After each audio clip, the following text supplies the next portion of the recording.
wali ku kisaawe ky'Enyonyi Entebbe.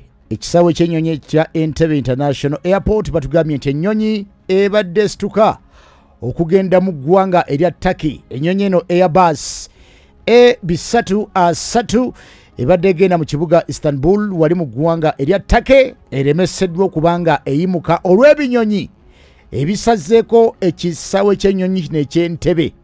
Batugamba nti Enyonyi eno egenze maaso n'okulabika nga etomera ebinyonyi ebibadde nabyo biri mu kubuukira ku kisaawe kino, era bwetyo batugamba nti ezzeemu okukkakkanyizibwa ku kisaawe ky'Enyonyi kino Entebbe, era nga kiba kitegeeza nti ng'okugiddaabiriza bwe kugendera ddala mu maaso.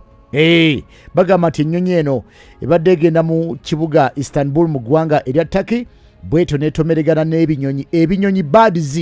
Ennyonyi etomereganye n'ebinyonyi wali ku kisaawe ky'Enyonyi Entebbe, bwetyo n'etasobola kubanga yeeyongerayo, era nga wetwogerera bali mugenda mu maaso nakubanga batereeza bakanika bakola ki, kale nno ebyo nabyo bwe bityo bwe bigenda mu maaso n'okubanga ate bitambula. Webale kulaba KKTV Uganda, the inspiration and the best broadcasting around town. KKTV, the global experience, the might, the power, and all you need with KKTV. We are your broadcasting experience.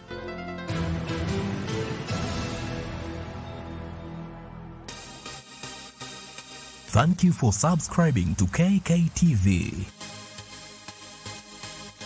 Museveni era nga bwe yakyogedde yayogera n'abantu abalala neffe tetulina kye twogera naye kuba aliwo mu bumenyi bw'amateeka. Ekyokubiri, tetwetaaga kwogera naye kuba obuyinza si bubwe, obuyinza bwa bannayuganda. So tetwetaaga kwogera na Mwai Museveni. Ye okwogera n'abantu tayogera ku ngeri ggwanga gye likyuka, naye abeera ayagala kwogera naawe kubuuza oyagala ssente meka. Ffe tetugulirirwa. Bakikola okulabisa okulaga nti tolina kyoli. You are watching KKTV.